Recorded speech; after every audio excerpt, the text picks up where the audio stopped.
Now let's commence our section 2, which is the Medina Arabic course, book 1, and we are on to lesson number 4. It reads Ad-Darsu Rabi'. Rabi' is the ordinal number for fourth, the fourth lesson. And remember the Qamari letters and the Shamsi letters. I'm saying Ad-Darsu. I did not pronounce the lam. Dal is a Shamsi letter. I also see the shadda. Ar-Rabi', again, I'm not pronouncing the lam. Ra is also a Shamsi letter. I see the shadda.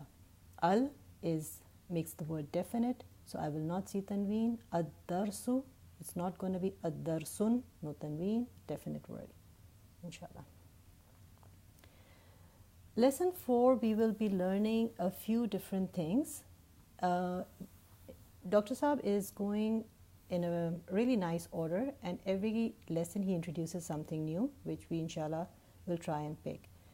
We started with the word bait, and we saw tanween on it in previous lessons, baitun, and it was an indefinite word, a house. Then in the later lesson, he introduced the definite form of it, al-baitu. Al made it definite, the house. Tanween went away, only one dhamma was left. Now we are seeing the word bait in another form. So we have seen it as baitun, two dhammas. We've seen it as al-baitu, one dhamma. Now we are seeing it as al-baiti. You're seeing the kasra on the word bait. Remember we said that the ending of the word in Arabic changes based on the role the word plays in the sentence. And slowly and gradually we are seeing these different forms, and inshallah our understanding is increasing. Al-baytu, fil bayti. So we see this word fi.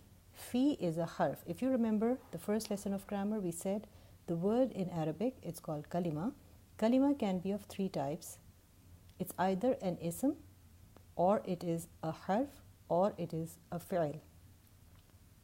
We have seen only ism up till now. Now, for the first time, we are seeing a harf. This word fi is a harf, and it belongs to a special category of huruf called harf jar. Harf jar is a harf which has an effect on the noun after it. This harf, this particle, which belongs to these group of particles, they force the noun after it to take a kasra. Well, actually they force the noun after it to take the jar status. Since we don't understand that really well, so let's just talk about the kasra. So the word fi is a preposition. It's a harf. It is forcing the word al-bayt to give up its dhamma and take a kasra. That is the rule, that is the effect harf of jar has. Fil bayti, what does it mean? The harf of jar fi, its meaning is in. Mostly it means in. Al-bayt, the house. So fil bayti, in the house. In the house. In the house is a phrase. It is not a complete sentence. So that's another thing we're learning here. We had been looking at simple nominal sentences. Now we are looking at a phrase. Fil bayti is not a complete sentence, it's just a phrase. It's just a murakkab. Harf jar, and this noun that has been forced to take a kasra is called ism majroor. Majroor, one that is in the status of jar. Fil bayti is harf jar and ism majroor. Another preposition is being added, introduced, and this is ala. So I will not go into the detail again, but you see the word was al-maktab. Maktab means desk, the desk. Now we are seeing a harf ala, and the word al-maktab is now taking a kasra, al-maktabi. So this is another of those huruf that belong to the category of huruf of jar, the particles that force the noun to take jar status, which sometimes is seen as a kasra. So ala means upon, on. Al-maktab means desk, on the desk. on the desk. Fil bayti, in the house. Ala al-maktabi, on the desk. So again, these are the two that are being introduced right now. These two huruf of jar, fi and ala. Fi means in, ala means upon, on. Al-masjidu, if you have the particle fi before the word al-masjid, it's going to take a kasra. The word masjid will take a kasra. Fil masjidi. You cannot say fil masjidu. That would be wrong. Fil masjidi, in the masjid. As-sariru, the bed. Ala sariri, on the bed. Sarir takes a kasra because of harf jar ala. This is a phrase, ala sarir, jar wa majroor, harf jar and ism majroor together. In the second section, we are being taught a couple of new things. First, we are being taught how to ask the question where. We learned how to ask the question what, who, and also how to ask a question that yields a yes or no answer. Now we are learning the fourth way of asking a question where we want to ask where. The word for where in Arabic is aina. Aina is a word that is a questioning word that means where. Aina Muhammadun. Where is Muhammad? The next line, wa. Wa is a conjunction word. It's called harf atf. It means and. Aina, where. Yasirun is the name of a person, Yasir. And where is Yasir? Go down. Wa and Aina Aminatu. Where is Amina? The word Amina, you do not see tanween dhamma on it. You were seeing it on Yasir. You were seeing it on Muhammad. The word Amina does not have tanween dhamma. There are proper names that will not have tanween, and there are certain rules for them. One of the rules is that if the name is a non-Arab name, it cannot hold tanween. It will only have one dhamma.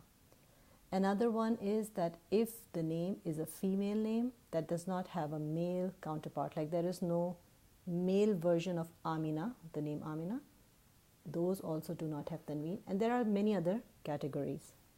So you don't see tanween because that's the way it is. Aina al-kitabu, where is the book? You don't see tanween on the word al-kitabu either. Why? Yeah, because it has al. When it has al, it does not have tanween. Where is the book? Wa aina as-sa'atu. Again, and aina, where? As-sa'a. Learning a new word. As-sa'a can be the hour, time, a unit of time, but would be sa'a. But usually when it is the definite word, as-sa'a, they're talking about the clock. Okay, aina as-sa'atu. Aina as-sa'atu, where is the clock? I only read the questions here, all right? The answers were also given, but I skipped those because I just wanted us to get familiar with the questioning words. Now let's look at the answers. In the answers, Dr. Sahab is introducing pronouns. Pronouns we have in English, so it's not a new concept. Pronoun is a word that replaces a noun to avoid repetition of nouns because it gets tedious. Huwa is the pronoun that is being introduced. In Arabic, there are different kinds of pronouns. What we are seeing here, it's a category called detached pronoun. Detached pronoun. Dhamir munfasil. And we are seeing one of those, huwa.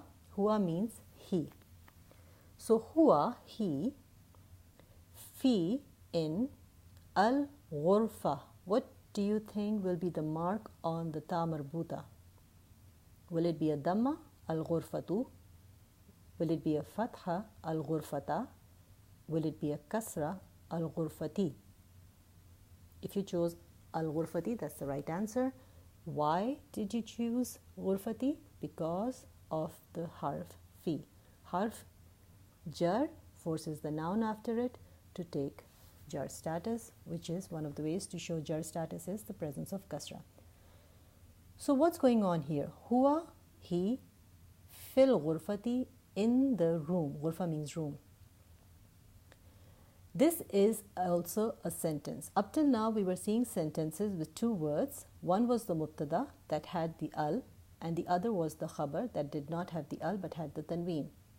I am not seeing either of those things here, but I'm still saying this is a sentence. So the mubtada has to be definite. Presence of al is one of the ways a word is definite. But now we are learning all pronouns are also definite. If you see these pronouns, this is the mubtada. Huwa is the mubtada. But predicate I was learning was one word that ended with tanween, dhamma. I'm not seeing here one word with tanween dhamma. I'm seeing here two words, and also the word is ending in a kasra, the noun. So what's going on here? So this is the second type of khabar. It's a term, we just need to get familiar with it. Shibhu jumla. Shib means resembling, like, similar to. Jumla, sentence. Shib's jumla is like sentence, similar to sentence, but not really a sentence. So a phrase, it's a fragment of the sentence. This can also be a type of khabar. So if I say mubtada is huwa, and remember, as soon as I find mubtada, I put is. So he is in the room. Now it makes sense. The question was, Aina Muhammadun? Where is Muhammad? The answer is, Huwa fil ghurfati.